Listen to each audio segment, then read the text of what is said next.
Hello, hello. We are doing something a little different this week. I am sharing with you today my episode from the Shoot It Straight podcast with Sabrina Gebhardt. Now, that name may seem a little familiar. Not only has she been on this podcast twice, we're also business besties in real life. I first met, well, actually, I'm not going to tell you how I first met Sabrina because that's part of the podcast.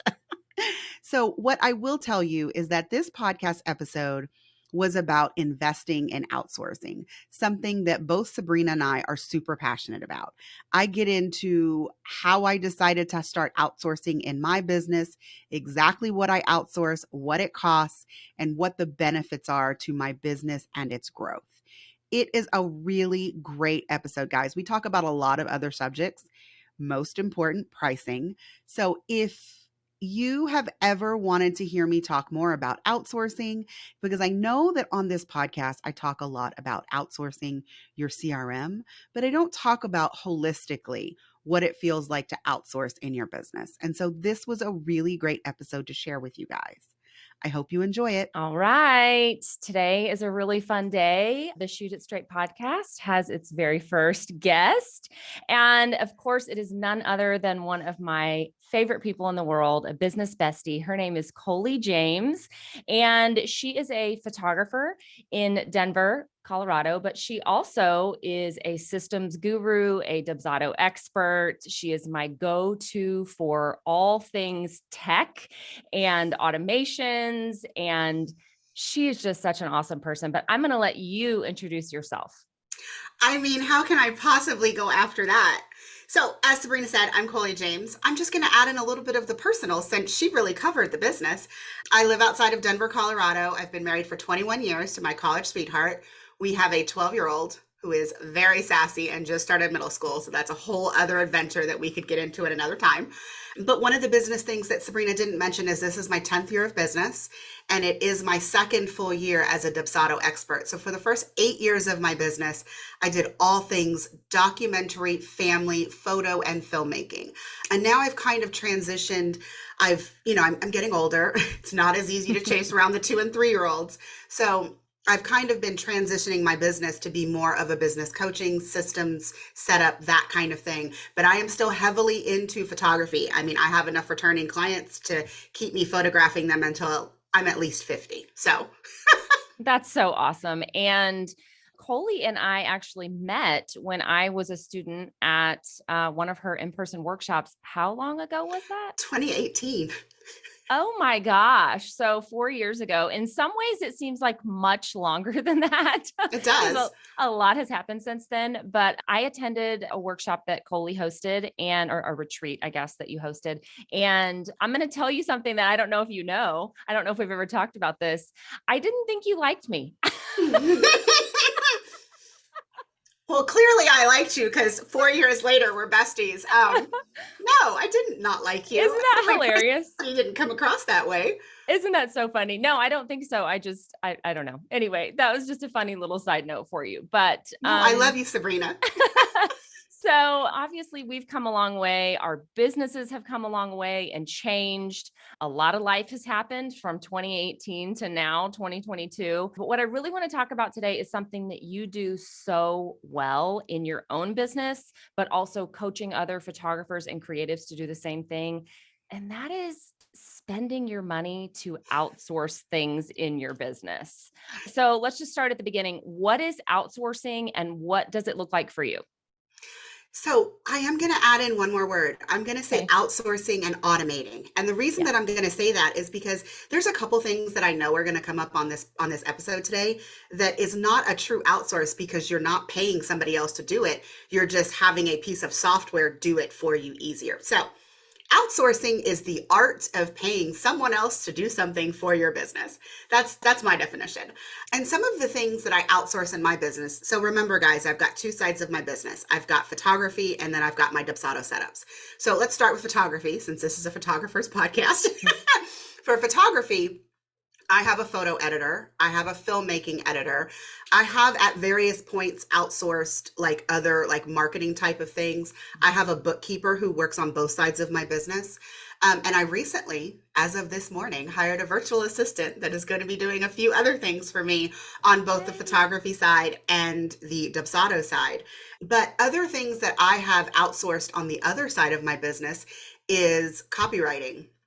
I have done some sort of website design. I mean, I'm at a point in my business now where anything that I can pay someone else to do that does not suck up my time is money well spent.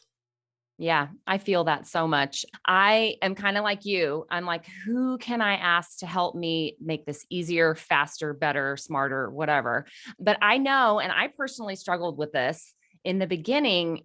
It was sounded like a good idea, but it almost felt like unattainable. Like the people I heard talking about outsourcing were people who had been in business for a really long time or were already making six figures. And I remember thinking, yeah, I can't afford it. I shouldn't, I can't, like, there was just this whole mindset struggle with it. Did you ever have that? Or when did you cross that threshold? So I think you're asking two very important questions. So I'm going to kind of break that up. So the first kind of mindset issue that I had when it came to outsourcing was giving up creative control. In Mm, the beginning of my business, it wasn't that I wasn't making enough money to pay someone to edit my images. It was that I had no interest. And then, I mean, you know this, but very briefly for the audience, I lost my vision in 2016 and I mhm. could not see virtually anything for 6 weeks. And when I came back, I had to make some major changes so that I could still continue in my business. Because while I can see, I have glasses, I have to have limited computer work now. Otherwise, it affects my vision long term. So when I came back, I was like, okay, I have to get off the computer. What can I do to get off the computer? And so I already had to pay someone to edit the sessions that were in my queue when I lost my vision. And they did such a great job that I was like, it's really not a big deal to give up your quote unquote creative control. So then I Yeah. started paying people to do my images from then on. Like I have not edited since. The other part is the money part.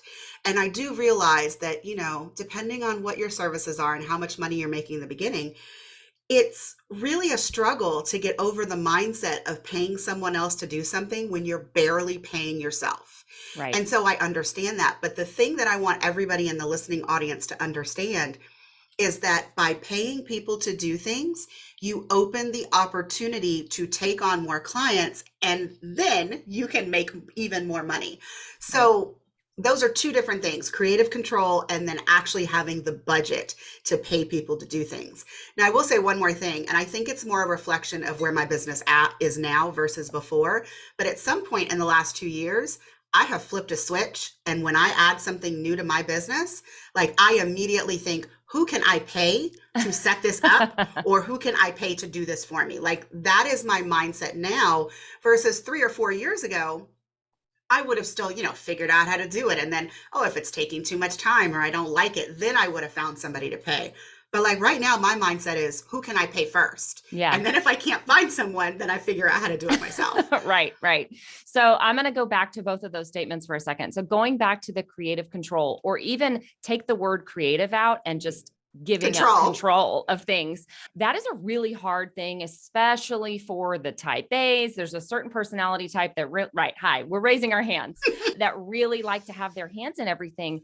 And there is a shift that has to happen where you are willing and able to say, you know what, I'm going to release this because it's for the better good. And maybe it's not going to be done the same way I would do it, but being open to the thought of it might be done better.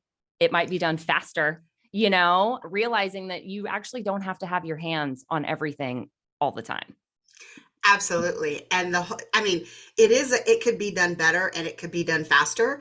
But also, I want you to know, guys, whatever you do in your business, chances are you can train somebody to do it just like you.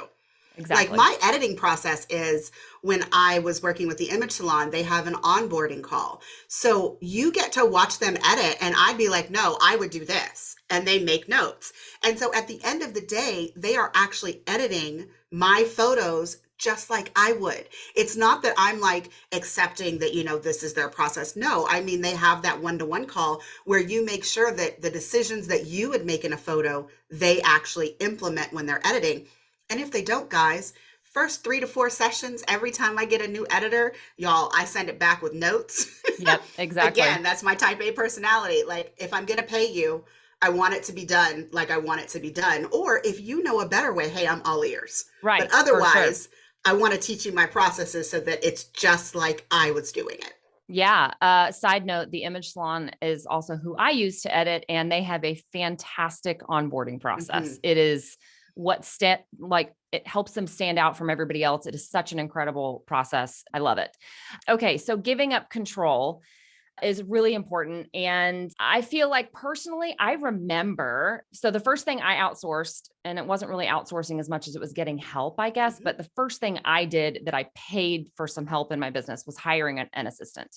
And I knew that I needed help with the contracts, the email management, the invoicing, just the day-to-day back and forth with my clients, even though I was using a CRM, just the management, And it was really, I distinctly remember the day where I was like, I'm taking my hands off this. Like I have to do this. It may be a struggle at first. It may be a little back and forth, like you said, of getting things figured out the way I want things done. But as soon as you release and you take your hands off of it, I mean, it's like, it is a pressure valve that has been released. You are immediately less stressed because you know that you've got somebody in your corner helping you with whatever thing you've paid for, right? Absolutely. And I just want to say, because Sabrina might be talking in a little fantasy land. Guys, when you give it to someone, it is not going to immediately be the pressure released. After they figure out what they're doing, that's when the pressure releases. Like, because if you end up hiring an assistant or a virtual assistant or whatever it is that you want to call them, there is still going to be that initial anxiety. What if they don't do it right? Right. But guys, when you work with someone and you put in the effort to train them and communicate what you need and things smooth out, that pressure really will be released 100%. Yes. But you've got to be able to give it the time to do that, because I don't want you to think that outsourcing or automating is a perfect solution. Like the moment that you decide to do it, that all of your problems are going to be solved. That's definitely not what Sabrina and I are saying. Right. But what we are saying is that if you do it and you have some initial hiccups, that's completely normal. It will get better. And then everything will be amazing. Right. There is a process. There's a learning process with you having people that work for you and getting things done the right way and systems to organize these process. I mean, it is a process. And I think if you understand the expectation ahead of time that this is going to be a little bumpy at first, and then in a couple of months, it's going to be awesome, then you know what to expect. Mm-hmm. So the other thing about that training people, we talked about editing, and we're not going into a training episode, but one of the great things about the digital world today is you can walk through anything for anybody at any time, just using your computer and the internet, between Google Docs with systems and to-do lists and tasks and all of the different task management systems and Loom screen recordings. I mean, literally, it is so much easier now than it's ever been to walk someone through your process and what you need help with in your business. I mean, because when you start to outsource, I will say, guys, you do have to work on your communication skills. I mean, that is not something that I really had to work on. I'm always good at telling people what to do, 100%. But if you are someone who struggles with that, I would suggest, number one, trying to write down like an SOP, a standard operating practice of how you want it done. And also, like Sabrina said, Loom is your best friend, because you don't really need to know how to communicate it in words. You can literally show them with the clicks of your mouse.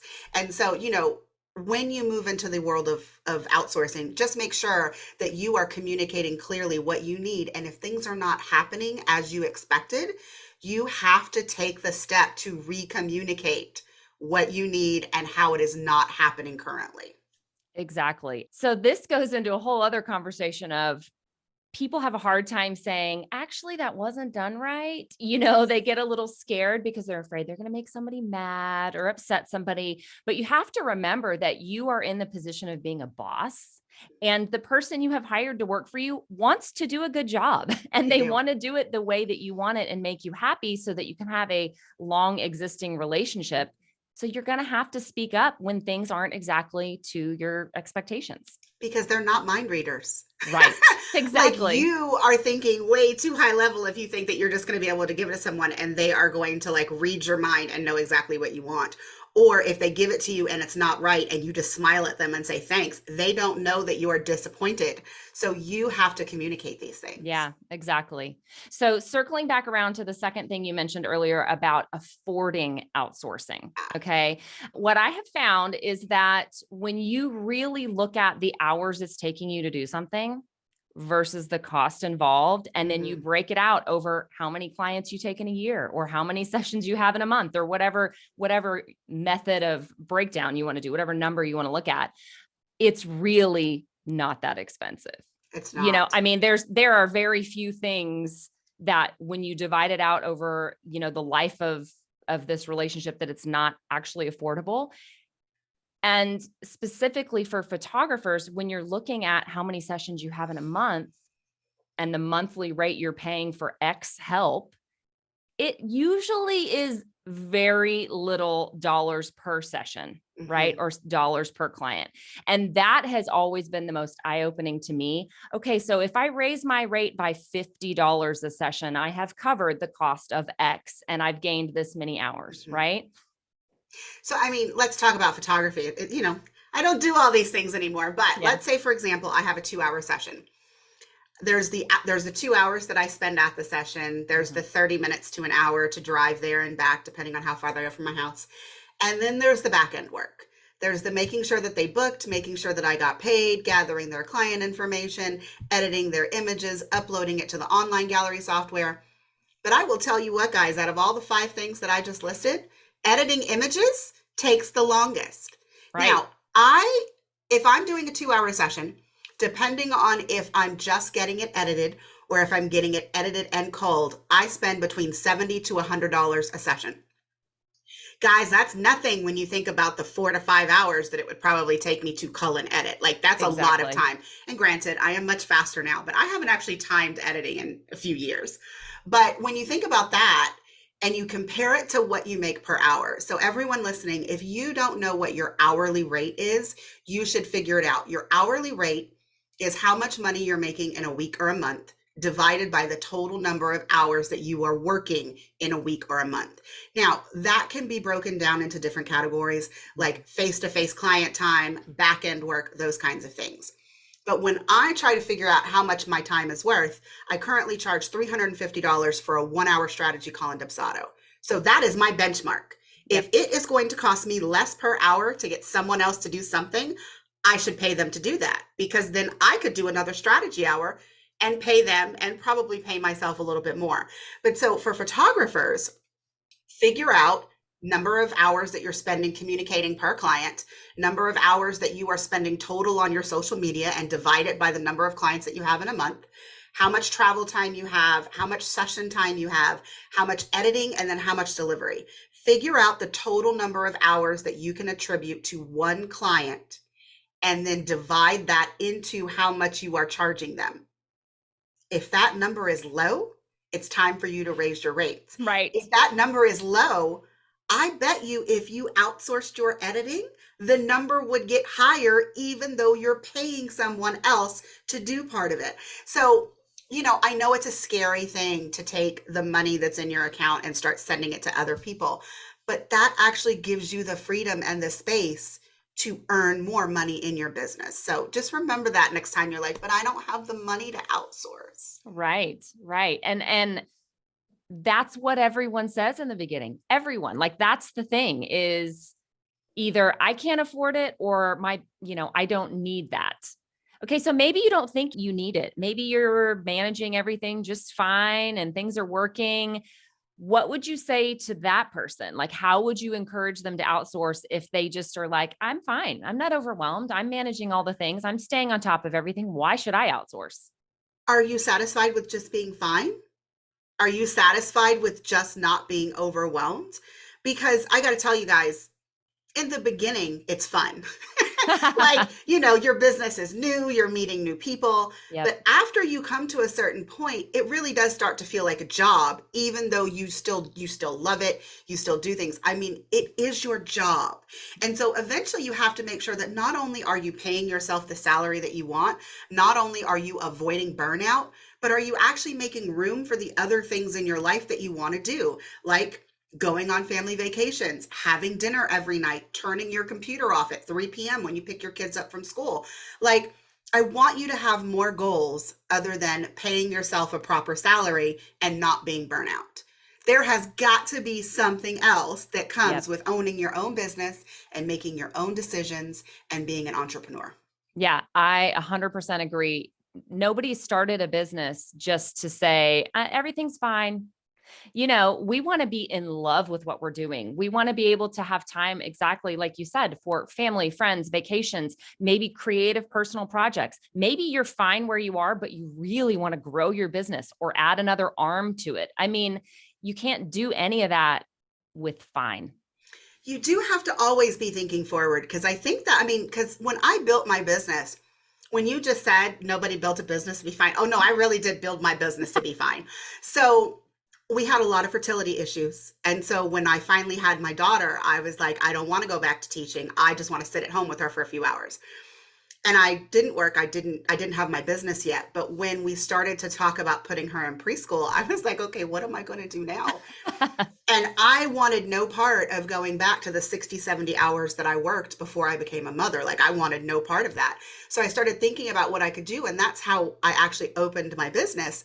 But I was purposefully part-time for so many years. But at that point, my goal was, okay, I just want to be fine. I just want to start to work on this business. I want to learn what I'm doing. I want to get better at my craft. Those were my goals. And paying myself this really basic minimal salary. I mean, it was so basic, it's ridiculous. And then as Chloe went to school more days, Right. and then eventually when she was full-time, that was when I was putting the pieces together to actually eventually make this my full-time job, where I was paying myself a full-time salary. Now, my goals weren't as lofty as Sure. replacing what I made before I was a mother, because I made a lot of money before I was a mother. Right. So that was also never really my goal. But like, initially, when people ask me, well, how did you set your income goals? I took what my husband made and figured out what his hourly salary was. And I said, I need to make at least that when I leave the house. That was my goal. I mean, so only if I was only doing like one session a week, it's not a lot of money. Right. But at least if we compared what I was doing to what he was doing, it was sufficient in terms of me making the same amount of money per hour. Okay, I love that. I did not know that. But I Well, will also say, as I've known you and as our relationship has grown, your desires for your business have changed and shifted. I mean, you are so far beyond, I just want to be fine. We have grown and expanded and pivoted and changed and still dreaming of things that you want to do. And outsourcing has helped you, yes. helped that balloon grow, because now you have a support system, and because you're not afraid to outsource, that as things grow and change, that I'm going to just bring people along to help support me. Absolutely. I mean, and it is a little scary, guys. I mean, I make way more money now. I also spend way more money. Yeah. But my profitability percentage is still increasing. So does that make sense, guys? I don't want you guys to get focused on the amount of money that you're paying out. If you start to consider it as a percentage of your profit, you just want to make sure that as you grow your business, that your profitability percentage is not going down. It should be going up, even as you're paying more and more people. Now, there might be some growing pains. So when you initially start outsourcing, your profitability percentage might actually go down. Right. But as soon as you start raising your prices, taking on more clients because you have more time, because you're outsourcing, your profitability percentage should at least be maintained, if not increasing. Right. Right.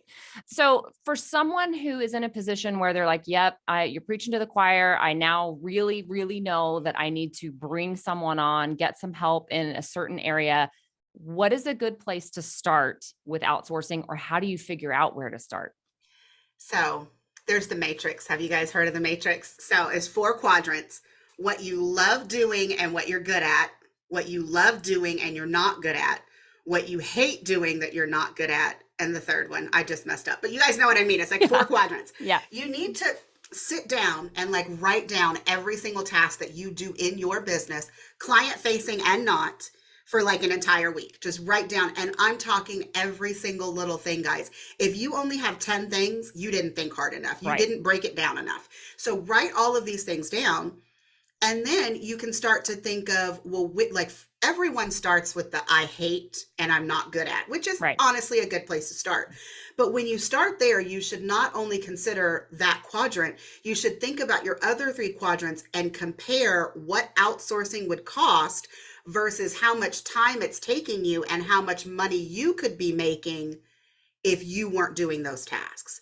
So that's where you start. And then once you make the matrix, that is how you personally make that decision. Now, my advice for all photographers is that you consider outsourcing your editing. It's the low hanging fruit, and so many people are doing it. And Right. so many people get so many hours back in their week, in their month, in their life by not sitting on a computer and editing. So I will say that that's the low hanging fruit. That's where you should start. But also, it is just about where you get dragged down in your business. I currently have a phobia of my email. Like, I'm worried about missing stuff. There's so many emails. And I mean, I've done a lot of work internally in the last month. It is nowhere near as bad as it was. But for me, I probably should have hired someone to manage email better for me like years ago. Like, that is the one thing that I've struggled to give control over to. But that is probably something that could have gotten me a better lifestyle, better time. I mean, I spend so much time. The other part, guys, is your social media creation. Yeah. How many of you go to Instagram to post for your business? Because they say that we should. And then you look up and it's been an hour and you have watched reels and you haven't even Right. posted what you went to post in the first place. Right. So anything in your business that is sucking time is something that you should at least weigh the pros and cons of outsourcing. Yeah, I agree. I mean, editing is a great first step because when you break down the cost per hour saved, it is nothing. It is Tremendous. Yes. absolutely nothing. And it is a really easy way to build in that cost into your session fee without your clients even feeling a difference, you know? It's a great place to start. But if somebody really loves editing, like if they think that, I mean, they just really enjoy that creative process and they don't really want to give that up, Mhm. that's cool. You don't have to start there. So to those people, I say just what you say. What do you hate? What do you hate and what is sucking up the time? Yeah. And like if it's something that is always on your to-do list and always gets pushed to the next week because you're just always finding an excuse not to do it, that is the thing that you need to find help with. And social media is a great place to start. Blogging is a great place to start. A lot of people hate the blogging. Mhm. The other thing I say is another low-hanging fruit that people often overlook is hiring an accountant. Yes. Oh gosh, I'm sorry. I thought that was that's a no-brainer. I mean, Yeah, you I'm would a think it's numbers a person. no-brainer. I You would think mean, it's a no-brainer, but a lot of people don't do that because they think well, that must be really expensive. They don't even have any idea of what it costs. that's true. I will say I pay hundreds of dollars to my bookkeepers a month. I will admit that. And at first I was like, I'm paying you how much to do what? And then when I realized how much more they did other than categorizing my expenses, I was like, oh, here, take all my money. Right. And the thing, guys, is I'm a numbers person. I am a mathematician and statistician. That is what my expertise was in before I became a business owner. So I love numbers. It is not that I am capable. It is that is a task that I did not enjoy doing. And so it got pushed down the road. And then Yep. come tax time, I would lock myself in my office for 5 straight days to Right. categorize all of my expenses and make sure that all of my income is there before I filed my taxes. So I do say the money that I pay my bookkeepers is worth its weight in gold just because it lifts the anxiety that I have of the IRS coming to knock on my door. Yeah, exactly. And come the end of the year, all of that stuff is just packaged and handed over and they're like, you're done. And you didn't have to do anything at all. It's so wonderful. And as you're trying to grow your business or you're trying to see, how your trends are in booking, hiring a bookkeeper makes sure that your bookkeeping is always accurate so that if I want to see, oh, well, how much money did I make in Q1 and how much money did I make in Q2? I can quickly go to QuickBooks and see that information and make some decisions. Like we're talking about outsourcing. I could come to my profit and loss statements and look at all of the expense categories that are related to something that I outsource to make sure that those percentages are not overwhelming the rest of them. Yeah, I love that. So you kind of were leading into my next question for you. How do you know when you're making a wise investment? Let's say you've outsourced something for a few months and maybe you haven't seen the turn in your profits yet, like you're putting money into something and you haven't started to get that additional income that's an obvious win back. How do you know you've made a good investment? So I always say that it's a good investment if you're paying someone less to do it than it costs you to do it. But outside of that, what you said about your profits going up, well, that's a two-way street though. Your profits aren't going to go up unless you take on additional clients or you raise your rates or you do some other profit making activity. So that's one of the things. I just want to go back just a sec to talk about the outsourcing tasks, because one of the things that people tell you is you should outsource the tasks in your business that don't directly make you revenue. But for photographers, I mean, Right. we meet with our clients. That's what makes us revenue. The rest Right. of it is, yeah. So, but I just wanted to put that out there in case you had other creatives that were listening.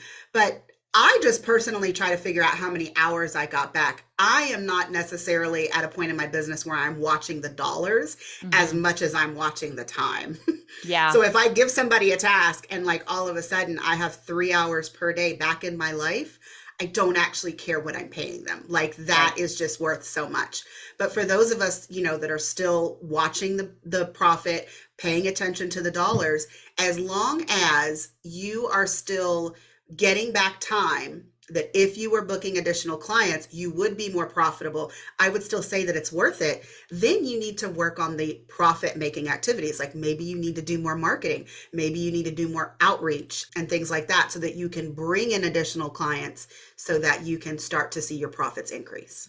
Yeah, definitely. And I know we've mentioned this a couple times today, but having the correct expectation when you start paying for something, is this something that is going to get me time immediately? Is this a slow burn Mhm. where I am going to get more clients, but it's going to take a little while? Just kind of knowing like, I'm going to have to invest in this for 3 months, 6 months, a year, and it's going to be worth it, but I may not see a direct one-to-one return on my investment right away. I mean, Sabrina, I think this is the perfect time for you and I, who have been in the game for a really long time, to remind everyone things do not happen overnight. Like we're talking about outsourcing and, getting a return on your investment. But the other part of the conversation that I hear in this way all the time is raising your prices. Like Mhm. people raise their prices and then they're surprised when they have like 1 to 2 to 3 months of no booking. Right.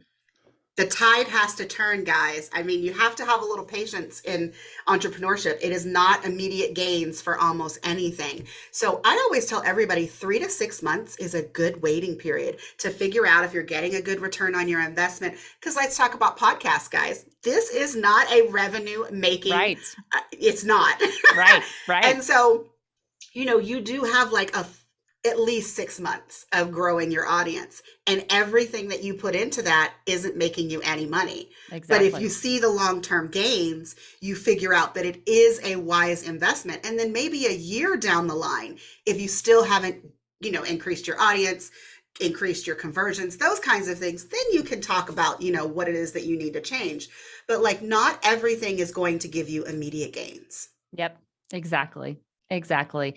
Well, I have a few rapid fire questions for you Okay. at the end because this has been so we stepped into this conversation to talk about outsourcing and then we talked about a lot of stuff. We We talked about covered a lot of stuff. pricing, we talked about growth, and we talked about all kinds of stuff. So this has been a very solid chat. I cannot wait for everyone to hear it. But here's my rapid fire questions. What is your current favorite Starbucks order?